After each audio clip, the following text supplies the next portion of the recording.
e falar de novo sobre simplificação regulatória, né? A gente falou no primeiro semestre, muito legal a gente poder falar disso de novo no segundo e ver os avanços das coisas. Vou aproveitar sobre a sua pergunta. A ARR é análise de resultado regulatório. É uma avaliação que se faz de um instrumento que já existe há algum tempo e que pressupõe que ele passou por análise de impacto regulatório, porque você vai checar se os problemas que você identificou na época da análise de impacto regulatório foram saneados com a intervenção que você fez. E se não foi, por que ele não foi feito? Ele é um insumo muito importante na construção de um futuro, uma futura análise de impacto regulatório. O Tchubicali falou isso muito bem. Inclusive, a gente está estruturando isso, mas eu vou comentar disso daqui a pouquinho. Deixa eu só fazer uma introdução das nossas coisas e um pouquinho dos nossos números, tá? Esse processo, acho que o Ricardo até mencionou, né? A gente está fazendo esse processo de simplificação e consolidação desde 2013, desde que foi reestruturada a agência, né? E foi criada a Superintendência de Planejamento e Regulamentação. Então, a partir daquele momento, a gente começou um processo de trazer coerência regulatória para todo o instrumental da agência. Até então, ele era construído por diferentes superintendências, né? Cada uma tinha sua própria autonomia para atuar em cima de cada serviço. Isso gerou uma série de problemas e conflitos da própria regulamentação, dela não ser muito coerente em si mesma, ainda mais num cenário de convergência, um cenário em que as prestadoras prestavam todos os serviços. Então ficava uma coisa meio maluca, né, com regras sobre a mesma temática, a gente tendo regras diferentes apenas porque era um serviço e não era o outro, era o fixo e não era o móvel, coisas desse tipo, sendo que a prestadora era a mesma, e o usuário não entendia por que um serviço era de um jeito e por que outro serviço era de outro jeito. Então, isso foi uma das bases do diagnóstico da necessidade de fazer tudo isso. Desde então, a gente tem construído essa limpeza, é importante dizer, a gente tem regras mais simples, resoluções mais simples de tratar e a gente tem as coisas mais complicadas. Nós estamos hoje, em 2021, na fase complicada do que sobra de todo esse processo de revisão e de reestruturação da regulamentação, né? Por óbvio, a gente começou pelo mais fácil. Então, a gente já fez muita limpeza para vocês terem uma ideia geral. Tudo isso aqui que eu vou falar, ele está no nas nossas páginas sobre o portal legislação, sobre o portal de simplificação. Tudo isso é público, a gente faz relatórios trimestrais e semestrais sobre essas coisas, para todos terem uma noção bastante clara. A Anatel tem 752 resoluções emitidas, tá? 4 delas são em conjunto, 3 delas são em conjunto, as restantes são resoluções próprias da agência. Dessas 752, 463 já foram revogadas ou nunca entraram em vigor. A gente já tem 5 delas a serem revogadas já, significa que temos resoluções publicadas que as revogam, mas ainda não entraram em vigor esse efeito. É o caso, por exemplo, do RQual, né? O RQual, ele revoga algumas resoluções quando da publicação do DVR, que foi o instrumento que o Conselho aprovou ontem na sua reunião do Conselho, inclusive. Então, a gente já vê aí alguns processos de limpeza adicional da regulamentação. A gente tem 181 resoluções propostas para revogação dentro de processos normativos que ainda estão em curso na Anatel. Tá? Olhando a nossa agenda regulatória, a gente tem uma série de projetos ali, são em torno de 40. Dos que estão andando ainda, vários deles propõem uma série de revogação de resoluções também.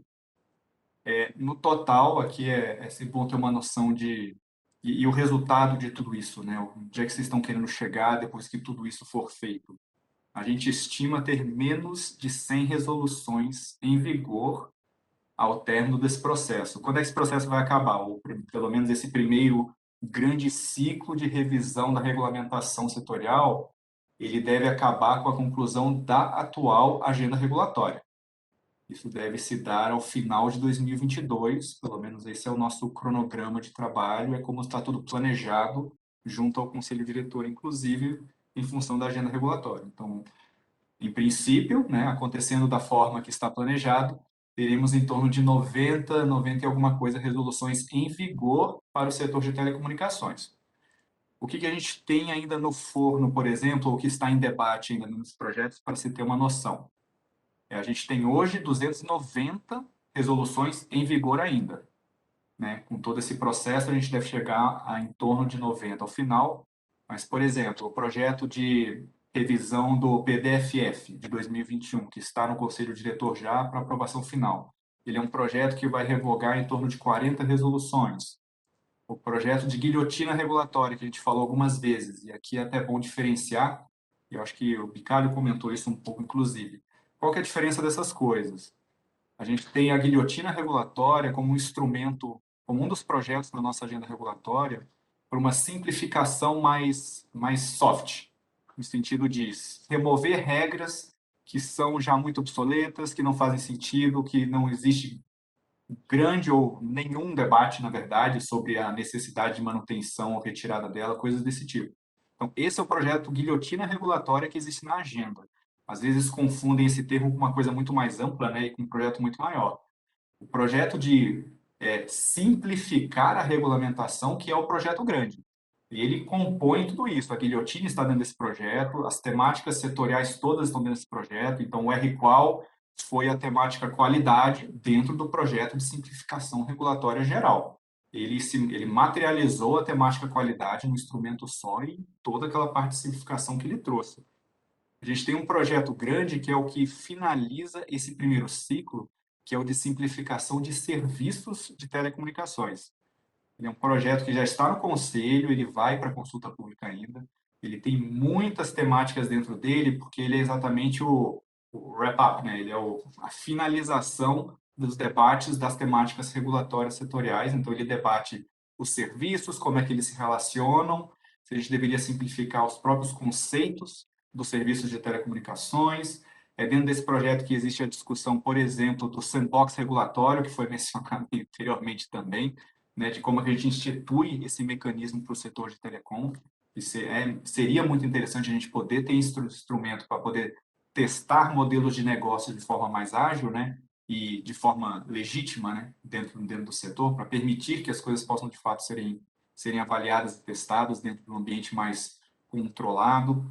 A gente tem, por exemplo, andando já projeto de numeração de serviços, é o projeto que está discutindo, por exemplo, a numeração do SCM, dentro de uma série de outras discussões. Ele vai revogar mais de 17 resoluções também. O projeto de simplificação de serviços que eu mencionei vai revogar mais de 36 resoluções. Então, tudo isso são uma série de projetos e iniciativas com um objetivo comum, que é a simplificação regulatória de forma geral.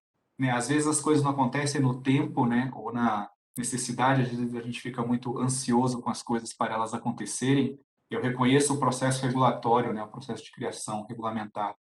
Ele não é rápido, ele não deveria ser rápido, mas ele pode ser um pouco mais ágil do que ele é atualmente. Isso eu também concordo, né? Eu acho que um processo que dure 3, 4 anos, ele não está muito alinhado com a dinâmica setorial e com a modernidade, né, e com a dinâmica tecnológica de mudança que a gente tem no setor.